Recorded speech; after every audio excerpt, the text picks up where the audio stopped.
আগে একজন প্রধানমন্ত্রী ছিল, বলছেন দেশটাকে সিঙ্গাপুর বানাবেন।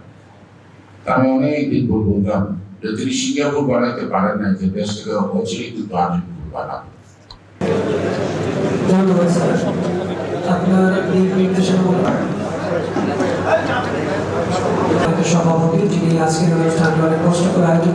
এখন পৃথিবীতে চলছে টেকনোলজি বেড়ে চলছে, বিজ্ঞান প্রযুক্তি মানুষের কর্মটা ব্যবহার করবেন, সেটা সময় নষ্ট করতে হবে, অসময় করতে চলবে না।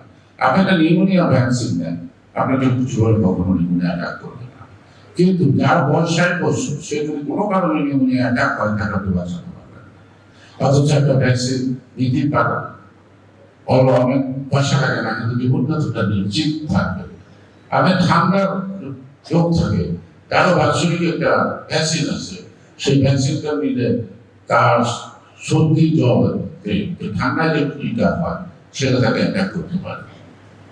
তো সেগুলো সবকিছুতে কিন্তু এখন আমাদের কিন্তু প্রত্যেকটা পদক্ষেপ ওই বিবেচনায় নিতে হবে। আমাদের 31 দফাটা আমরা যখন দিয়েছি, এই 31 দফার ভিত্তিতে আন্দোলন সংগ্রামের মধ্য দিয়ে একটি অনিয়মতান্ত্রিক সরকারের পরিবর্তন ঘটানো হয়েছে। তাদের একটি নিয়মতান্ত্রিক পন্থায় আমরা যেই দেশটা যেই সুখ আমরা ভোগ করতে চাই, প্রত্যাশা করি, সেটা নিশ্চয়ই তার পথ আছে। সুতরাং এই 31 দফার মধ্যে যে সকল সমস্যার কথাগুলি বলছেন, সেই সমস্যাগুলি চিহ্নিত করানোর পাশাপাশি সেইটাকে কার্যকর করারও কিছু ব্যবস্থা আছে। আজকে তিনি বলবেন কেরানীগঞ্জে কোনরা এই স্বাস্থ্য বিষয় নিয়ে যখন আমাদের প্রচুর আলাপ হয়, তখন যারা কতগুলি সাজেশন দিল, তখন তাদেরকে বললাম আপনারা একটু ভ্রমণ জায়গায় যান, বড়াটা বিল্ডিং করে হসপিটাল হয়ে যায় না। ওই জায়গায় একটা বিল্ডিং আছে, হসপিটাল আছে, সবার পরিবেশ মালিকের আসলে একটা ভাড়া রয়েছে, চেয়ারম্যান প্রেসিডেন্টের নাম। তার মানে ডাক্তারের নার্স নাই, উঠি না, পয়সা তো সরকারের খরচ হয়েছে, ঠিক না? সুতরাং প্রত্যেকটা জিনিসের আবার আমাদের দেশের সকল শিক্ষিত লোকরা সবসময় শহরে থাকতে চান, পশ্চিমটা শহরে না হলে মানুষের। তাহলে আপনি ডাক্তার থাকেন ঢাকায়, যদি দেখবেন ঢাকা মেডিকেল, তাহলে আমি গ্রামের হসপিটাল বানালাম, এই মানুষের হসপিটাল দিয়ে অবলম্বন করে দিয়েছে, জানি না কটা রুগী আসে, আর ডাক্তার নিয়মিত আসে না। যদি একেবারে ঢাকা দিয়ে পড়ে তারা দেখতে তাদের কিন্তু আমি জানি যে এটা ভিত্তিগ্রস্ত ছিলাম প্রেসিডেন্ট জিয়াউর রহমানের পরে, এটা ছিল সি অফিস।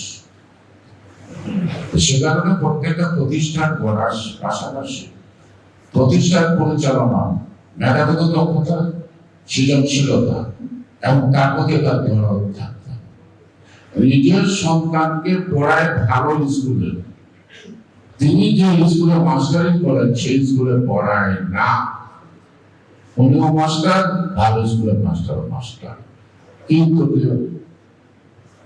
উদ্যোগটা দেন কি যে আমি একটা প্রতিষ্ঠান করছি, সেই প্রতিষ্ঠানে প্রোডাক্ট আমি ব্যবহার করি না, মানুষকে ব্যবহার করি। আপনি শিক্ষক, আপনি ভরসা পান না এখানে ভালো শিক্ষা পাবে আপনার সন্তান, তাকে ভালো স্কুলে পড়ান, ঢাকায় বাসা করে করবে, তাহলে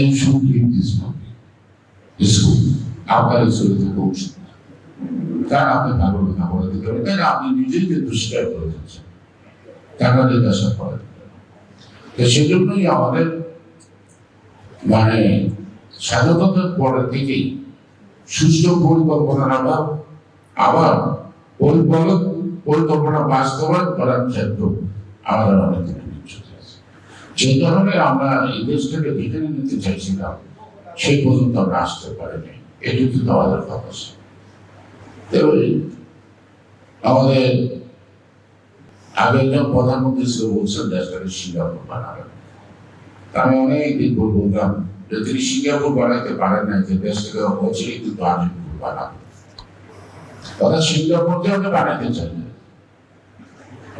সেটা বানানোর জন্য আকাঙ্ক্ষা আছে, আপনার সিস্টেম থাকতে হবে, ক্যাপাবিলিটি থাকতে হবে, দুটা ছেলে করতে হবে, তারপরে আপনি করবেন। এখন আমাদের অর্থনৈতিক অবস্থা অনেক খারাপ। এই অর্থনৈতিক অবস্থা যদি খারাপ থাকে সেই দেশের কোনো কিছু ভালো থাকে না।